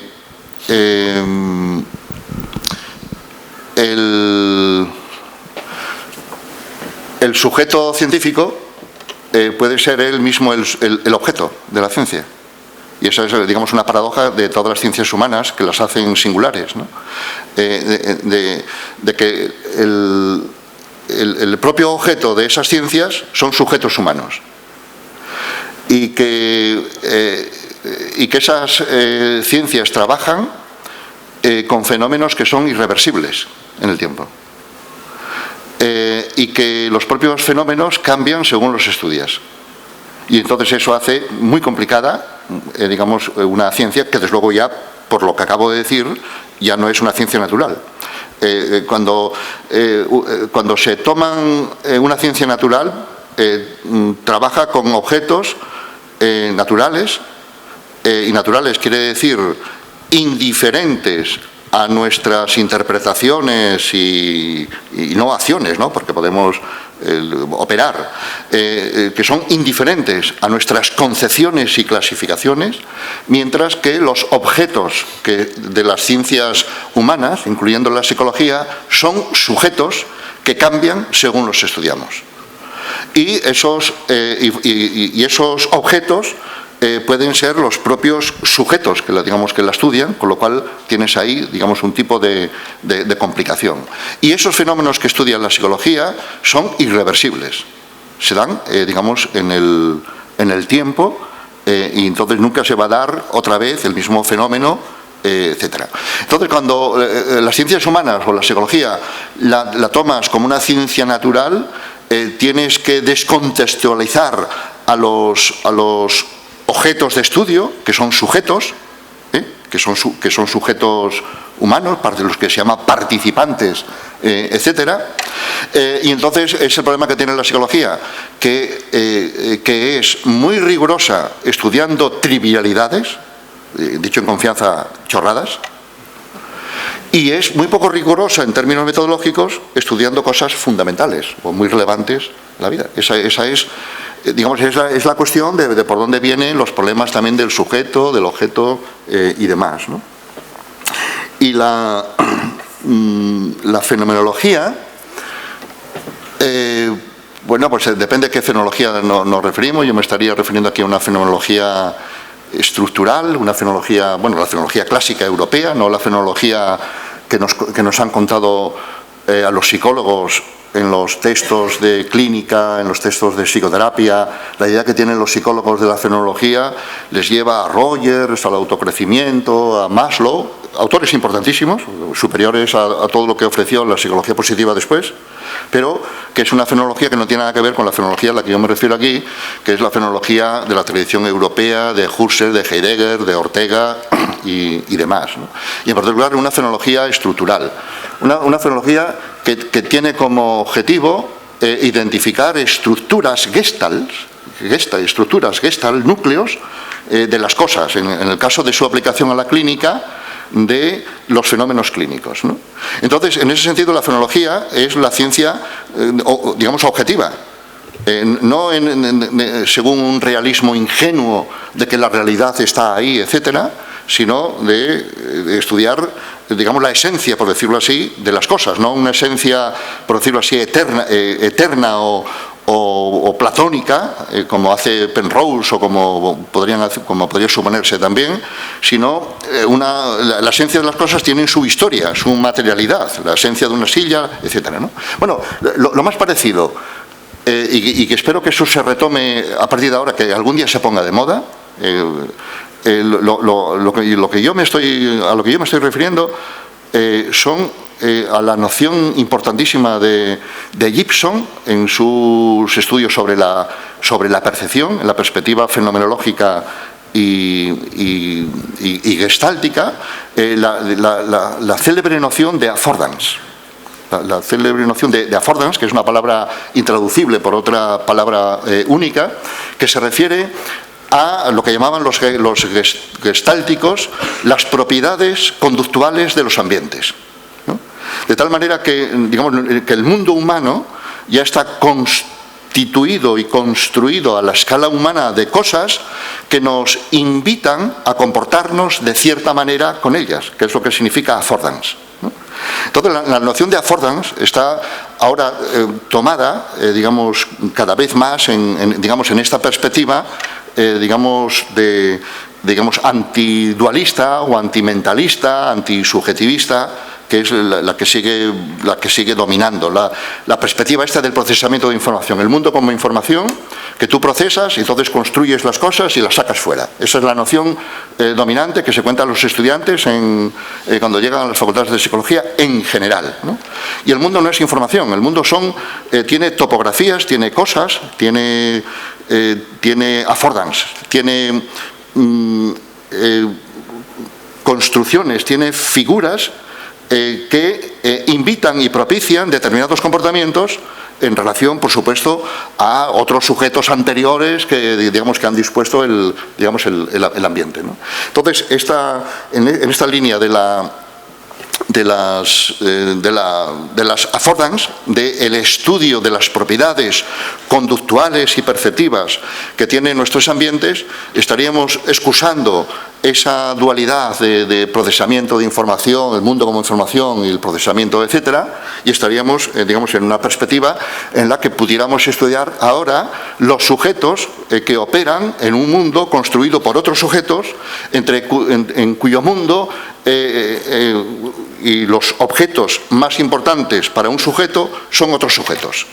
Entonces, en una perspectiva fenomenológica, es una que estudia no solo o nunca por separado ni siquiera el sujeto, sino precisamente la intersubjetividad.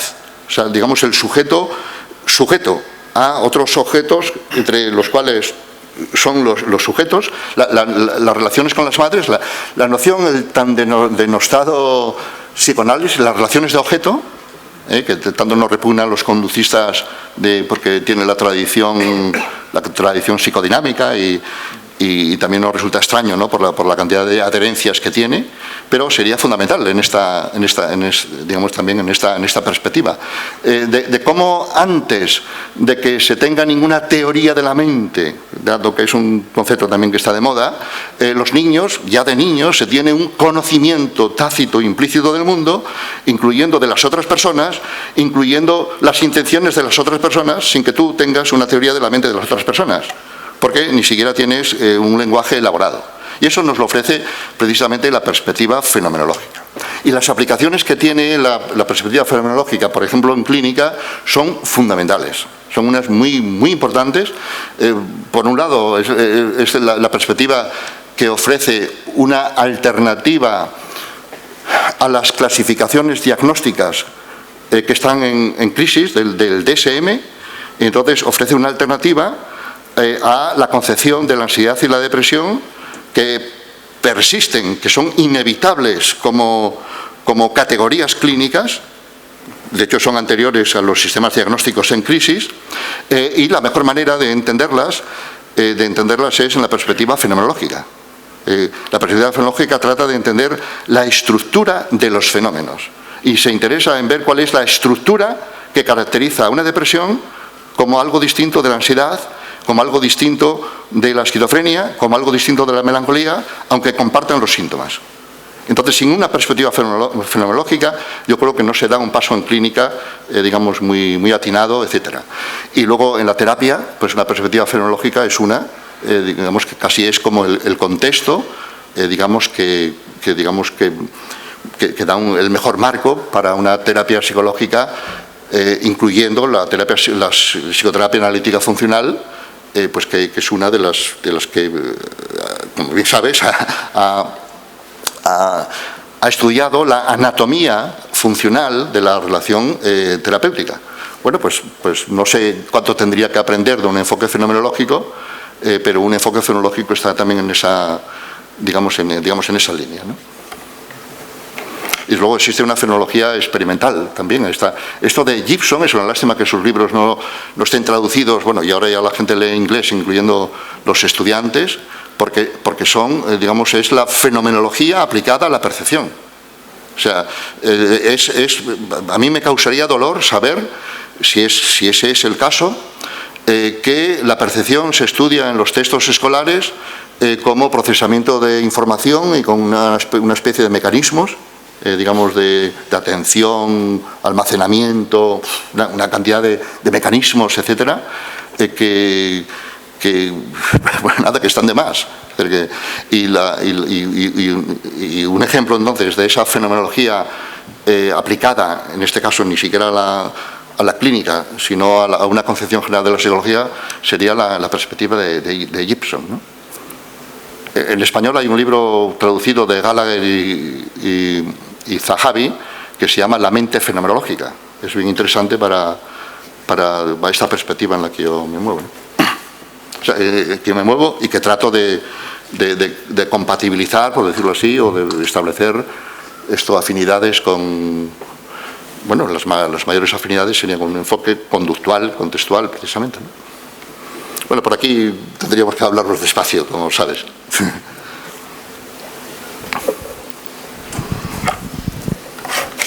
Bueno, lo primero, gracias por todo lo que nos has compartido con nosotros. Lo mío es un poquito más un comentario que una pregunta, y es sobre lo que has mencionado del estudio de la conducta del científico, que suma 2 más 3, que sin intención de reducirlo todo a psicología, con lo que dejaría muchos espacios en blanco, creo que sí que hay una parte importante en ese estudio del científico, del psicólogo clínico, en el sentido de la parte de formación, de la parte de educación, que al conocer el paso, digamos, de una persona que en un momento dado, por su historia, pues aún no es capaz de realizar una conducta profesional, pues ya sea a nivel científico en estudios, a nivel clínico, pues delante de no sé si decir pacientes, sí, clientes, etcétera. Conocer ese proceso a nivel de aprendizaje, a nivel de cambio conductual, abre un espacio para eso, pues para formar, para aprender, para el desarrollo de la persona, de la sociedad. Entonces, que por el punto de reducir toda psicología, pues no, pero sí por la otra parte de formación tiene su lado interesante el estudiar, digamos, esa conducta del científico, del clínico, también a la hora de ver posibles barreras, posibles puntos fuertes a trabajar, etcétera. Sí. Bueno, es un comentario, ¿no? O sea, no me más comentario. No me obliga a responder, pero me parece bien interesante, y yo voy a hacer un comentario al comentario, sí, por el interés que yo le veo, ¿no? Sí, pues vamos, en el trabajo del psicólogo en los distintos contextos, se supone que lo que diferencia a un psicólogo de cualquiera, por más que diga que tiene mucha psicología cualquiera, pues es la formación que tiene, la formación psicológica que tiene, y luego aquí, claro, la formación puede ser ya muy variopinta, que algunos psicólogos no nos reconoceríamos fácil con otra formación como psicológica, pero en términos formales, la formación psicológica es lo que distingue a un psicólogo del que no lo sea, cual sea o cualquiera que sea esa formación psicológica. Tú has señalado la noción de proceso y de aprendizaje, y ya desde una determinada psicología que yo comparto, ¿no? Y efectivamente formaría parte de la mejor formación del psicólogo el ser capaz de estudiar los procesos de aprendizaje de los fenómenos, de los problemas que estudia, porque yo entiendo, desde mi filosofía de la ciencia psicológica como ciencia cultural, humana o conductual, como digas, que la explicación de los fenómenos psicológicos es histórica, es a través de la historia de los sujetos y la historia del mundo, digamos, en su caso. Entonces, conociendo, digamos, la historia, O sea, la historia biográfica del fenómeno que estudias lo estás explicando. Eso es lo que caracteriza a las ciencias humanas. La explicación en términos históricos. No usar la explicación como se suele dentro de la explicación, dentro de la distinción comprensión-explicación, para repartir las ciencias de la comprensión, las ciencias humanas, pero que no explican. Y las ciencias naturales como las que explican, en términos naturales, fisicalistas, los fenómenos, ¿no?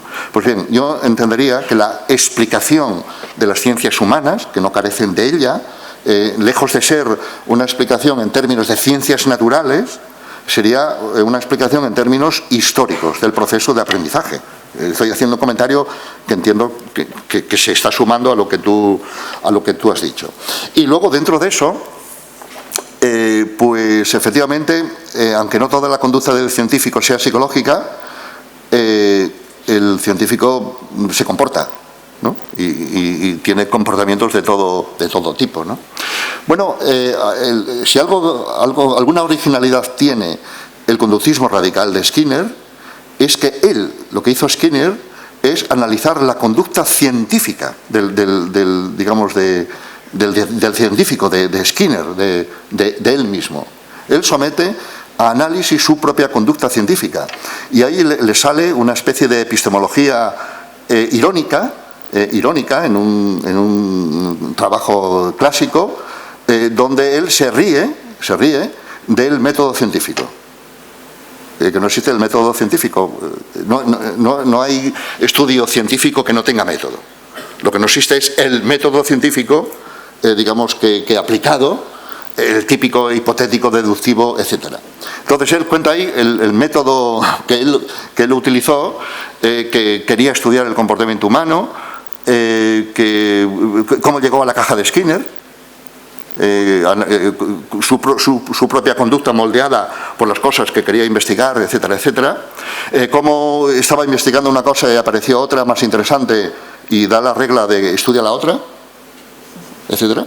Y entonces, eso sería efectivamente de estudiar la conducta de los científicos. Eso es lo que han hecho también los sociólogos de la ciencia, Bruno Latour, cuando pasó una temporada en un laboratorio de biología en La Joya o algo así, en California, estudiando el comportamiento de los científicos. Cuando luego descubrieron efectivamente también algo, etcétera, ¿no? Y entonces es muy relevante estudiar la propia conducta, de los científicos, si bien la conducta de los científicos no se ha de reducir, no puede ser reducida a una conducta, psicológica. Pero no hay conducta de ningún sujeto, incluyendo el científico, que no tenga también conductas psicológicas, que están involucradas, para bien o para mal, muy a menudo para bien, en la propia investigación científica, entendiendo las rivalidades, entendiendo las ambiciones, entendiendo lo que te emociona aquel hallazgo, de tal manera que estás pensando en él toda la noche y vas al día siguiente al laboratorio, etcétera. Todo eso es psicológico, que está muy a menudo redundando en la propia ciencia. También podría ser el caso de que tu sobreimplicación esté impidiendo, que tengas un conocimiento científico pues más clarificado, ¿no? Pero Skinner sería el ejemplo, prototípico de un científico que analiza con, su propia conducta de acuerdo a las mismas reglas con que está estudiando la conducta de los sujetos de laboratorio que él investiga, ¿no?